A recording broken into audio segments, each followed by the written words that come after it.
Hola. Antes de comenzar con esta historia, me gustaría que le hicieras like a este vídeo y te suscribas para poder subir más contenido como este. Novela. Hermana, en esta vida yo soy la reina. Episodio 208, El Salvador de César. El duque César, derrotado en la batalla de la llanura de Saboya, no regresó a su feudo de Pisano, sino que volvió directamente a la capital. No era en absoluto la actitud deseable de un señor. Pero César, que había agotado los 7.000 soldados reunidos por el reino etrusco, no tenía la confianza para encerrarse solo en el feudo de Pisano y soportar las miradas de los habitantes. Aunque fue un regreso forzado, pensó que valía la pena, si podía liberarse de sus obligaciones y volver a casa. Pero pronto se hizo evidente que fue una decisión equivocada. César, el ejército de Gálico ha llegado hasta San Carlo. El ejército de Gálico no fue lo único que siguió a César hacia el sur. La duquesa Rubina también irrumpió desde el Palacio Real en el centro de la capital hasta la mansión de César, Villa Sorotone, ubicada en el sur de la capital. Al irrumpir en el salón de su hijo, lo reprendió con voz áspera. «Vas a quedarte sentado sin hacer nada, haz algo, hijo». César miró al suelo con el rostro endurecido. Estaba haciendo todo lo posible por considerar las palabras de Rubina como un simple ruido, no como un sonido significativo. Si hubiera sido 5 años más joven, se habría tapado los oídos con ambas manos y habría sacudido la cabeza. ¿Me estás escuchando, hijo? Ni siquiera tenía la energía para responder. Alcohol, necesitaba alcohol. Recordó a su mejor amigo, a quien había evitado por un atisbo de responsabilidad. Prefería el vino espumoso, pero en un día como hoy, pensó que sería mejor beber alcohol fuerte hasta emborracharse y quedarse dormido. Mientras César fantaseaba, una terrible amenaza, como una bala de cañón en el campo de batalla, llegó a sus oídos. Pronto Su Majestad el Rey te llamará al Palacio Real. Levantó la cabeza de golpe. ¿Qué por qué? Porque no, eres el comandante en jefe del reino etrusco, la defensa del país está en tus manos. Desde que César regresó a la capital, León III no había llamado a su sobrino al Palacio Real. Probablemente los chismosos de la capital estaban susurrando que el duque César había perdido el favor del rey, pero el propio César estaba muy complacido con el silencio del rey. Si el rey no lo buscaba, era algo de agradecer. No quería más responsabilidades, ni cargas, ni reproches. ¿Acaso lo arregló mi madre? Rubina exclamó con orgullo. Sí, lo hice yo. Ja. La paciencia de César había llegado a su límite. Tenía un ejército arruinado y estaba apretando los dientes para soportar los regaños de Rubina, pero ser arrastrado ante el rey por las manipulaciones de su madre era otra historia. ¿Estás loca? ¿Qué? ¿Quieres ver a tu hijo perder la cabeza? A César se le hincharon las venas del cuello. Si me arrastran ahora al gran salón, ¿qué más puedo hacer, sino ser culpado por la derrota? ¿Su Majestad el Rey ya lo estaba pasando por alto por qué buscar problemas? ¿Por qué mi hijo perdería la cabeza? La duquesa Rubina no cedió ni un centímetro y levantó la voz. ¿Es que no sabes lo que se dice en la capital, sabes lo que susurran todos ahora? ¿Tengo que saberlo? La duquesa Rubina no tenía intención de pasar por alto la evasión de su hijo. Le clavó cada palabra en los oídos. Dicen que el duque de Pisano ha perdido el favor de su Majestad el Rey, que ahora está completamente fuera de su vista. Ah, por favor. No quería saberlo. ¿Qué clase de mentalidad es esa de transmitir malas noticias a alguien que no quiere escucharlas? Madre, por favor. A pesar de la súplica de César, la duquesa Rubina solo dijo lo que quería decir. Sí, si ves a su Majestad el Rey ahora, no habrá forma de que no te culpe por la derrota. Pero, ¿acaso tu padre te cortaría la cabeza?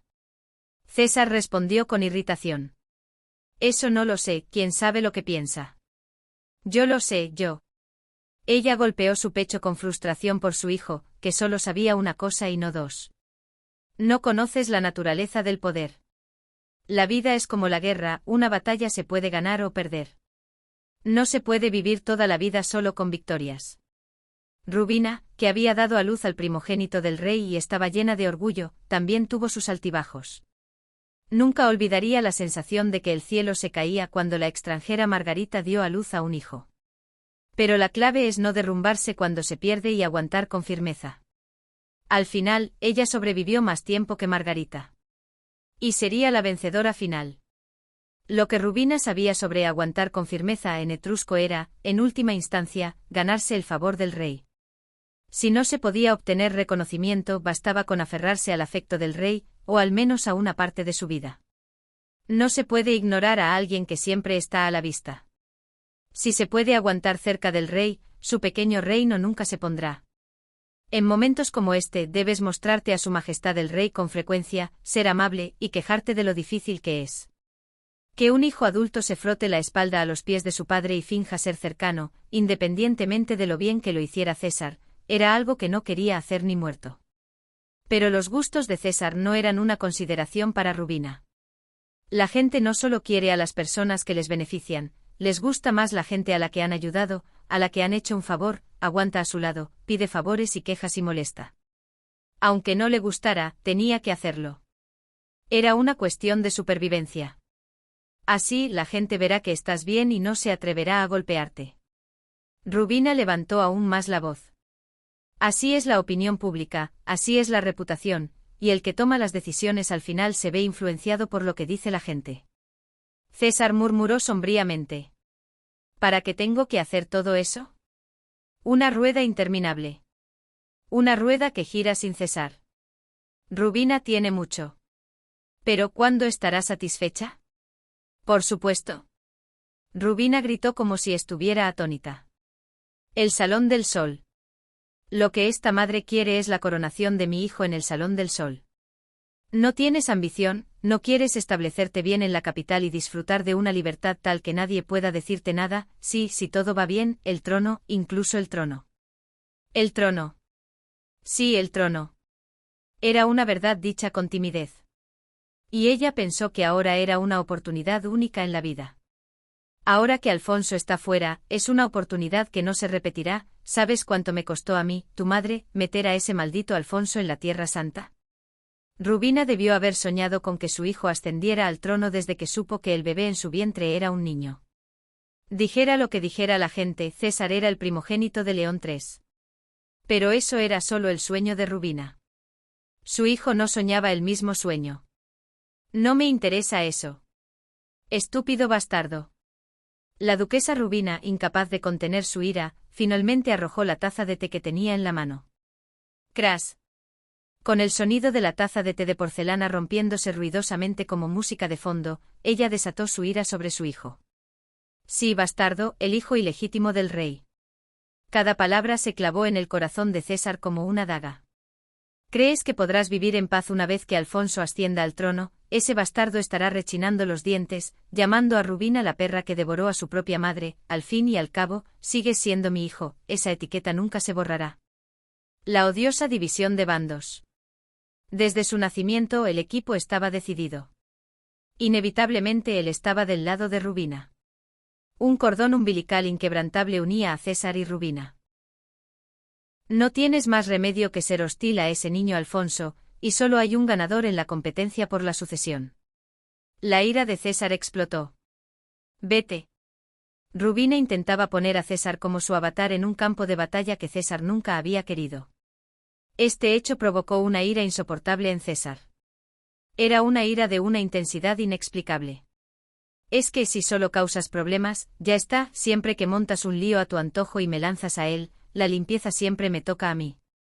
Los insultos de César hacia su madre estaban llegando a un nivel peligroso. Tu vida es tan fácil. Ingrato bastardo. Pero Rubina tampoco cedió. Te estoy tendiendo un camino de flores, y tú te quejas y te niegas a hacerlo. Eres un idiota que ni siquiera puede comer cuando se le da de comer, hasta un polluelo de gorrión de la calle es mejor que tú. De los ojos de Rubina brotaron chispas. César tampoco tenía intención de ceder. La ira brotaba de sus ojos acuosos, idénticos a los de Rubina. ¿Cómo puedes ser tú? Él le había lanzado a su madre una serie de reproches del mundo, pero había una cosa que no podía decir. ¿Me amas? Si lo amara, no podría haberlo puesto en una situación tan desesperada. Eso era lo que César realmente quería decir, pero esas palabras no pudieron salir de sus labios. Porque tenía miedo de que la respuesta fuera, que no lo amaba. Ni siquiera Rubina, por muy poderosa que fuera, respondería así. En cambio, daría rodeos y lo atacaría de otra manera, diciendo que era un hijo ingrato. Pero César no podía permitirse ni la más mínima posibilidad.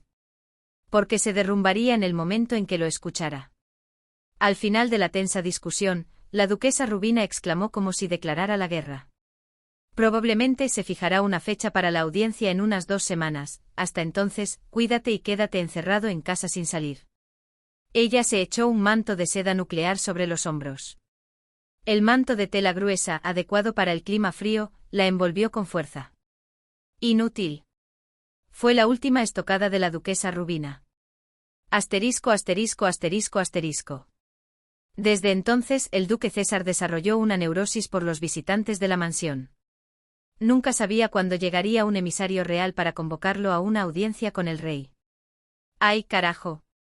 César no podía simplemente cerrar la puerta principal y rechazar a todos los invitados.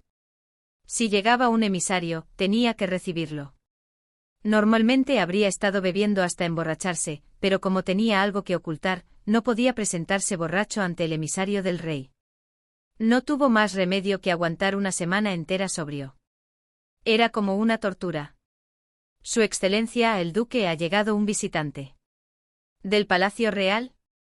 Ante la respuesta espinosa de César, el sirviente respondió en voz baja. Es la señorita Ariadne de la casa de Demare. A diferencia del sirviente del feudo de Pisano, el sirviente personal de César sabía a qué reaccionaba su amo y a qué no. Al escuchar el nombre de Ariadne, el semblante de César se iluminó de inmediato. ¿La señorita dónde está ahora? Ariadne. Si era ella, seguramente tendría una idea brillante. César pensó que si iba a verla, encontraría una respuesta, pero no podía contactarla primero. Nadie quiere quejarse con la mujer que le gusta. Y menos aún el duque César, que vivía y moría por la apariencia. Él, incluso si tuviera que morir, no habría enviado un mensajero a Ariadne primero para pedirle una estrategia. Pero hoy, Ariadne había venido en persona. Ella era algo especial. Tuvo la sensación de que podía confiar en la mano que le tendía, aunque fuera un poco. Quería llevarla a la sala de visitas, pero ella se negó rotundamente y dijo que esperaría en el jardín. ¿En el jardín? Ya empezaba a hacer frío para pasear. Pero si a ella le gustaba, no importaba. Saldré de inmediato. Dile a la cocina que prepare té caliente. Añadió. Rápido, para que la señorita no espere. Asterisco asterisco asterisco asterisco. César pudo salir a encontrarse con Ariadne con un atuendo mucho más pulcro y elegante que la última vez. Esto se debía a que se había bañado y purificado todas las mañanas mientras esperaba al emisario del rey. El hecho de que pudiera usar un abrigo y un sombrero al encontrarse al aire libre también le ayudó a vestirse de forma ostentosa. ¿Has esperado mucho? César sonrió alegremente y la saludó. César iba vestido como un pavo real, pero Ariadne iba vestida de forma extremadamente sencilla. Llevaba una larga túnica negra, como las que usan los médicos de la peste, que no dejaba ver en absoluto el vestido que llevaba debajo. También llevaba un pañuelo en la cara. César se sintió un poco decepcionado. ¿Que no se arregló en absoluto para verme? Volvió a mirarse vestido como un pavo real. Debería haberme vestido de forma más sencilla.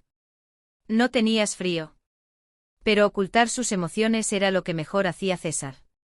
Y más aún cuando se trataba de decepción y cuando la otra persona era alguien a quien quería impresionar. Con una sonrisa en todo el rostro, se acercó un paso para entregarle a Ariadne el té caliente que le habían traído de la cocina. El vapor salía de la hermosa taza de porcelana con patrones de plata. No se acerque. Ariadne retrocedió un paso. En ese momento incluso César, por muy poderoso que fuera, no pudo mantener la compostura. Ante la expresión de decepción que se le escapó, Ariadne se disculpó con una expresión un poco más suave. Es que recientemente tuve que acercarme un poco a un paciente de la peste. César no se sintió aliviado a pesar de escuchar esta razón perfectamente racional y razonable. Ariadne, que percibió su estado de ánimo con agudeza, añadió una palabra. Ella podía leer la expresión de César incluso con los ojos cerrados. Es por usted, duque César. No debe enfermarse. Ante estas palabras, César sintió que el nudo que estaba a punto de formarse en su pecho se derretía como algodón de azúcar. Era ridículo. Esta mujer tenía el poder de elevar su estado de ánimo al cielo o hundirlo en el sótano con una acción insignificante. César, con un poco de admiración, le ofreció de nuevo. Pero toma esto. Has estado mucho tiempo afuera, así que tendrás frío. La dulzura goteaba de la voz de César. Y lo que se desprendía de sus acciones era respeto. Colocó la taza y el platillo sobre una roca de jardín y retrocedió un paso. Ariadne, a regañadientes, se acercó y tomó solo la taza de porcelana con ambas manos. Ella no se quitó el pañuelo de la cara y solo disfrutó del calor de la taza, pero César se sintió satisfecho con solo eso. Porque ella murmuró en voz baja. Está caliente. La influencia que tengo sobre alguien que puede moverme. Qué alegría tan grande por algo tan insignificante. Pero esa pequeña satisfacción se olvidó por completo con la siguiente frase de Ariadne. Duque César. Hoy le traigo una forma de derrotar al ejército de Gálico. Una euforia, como si le hubieran inyectado grappa de alta concentración en las venas, estalló en su cabeza.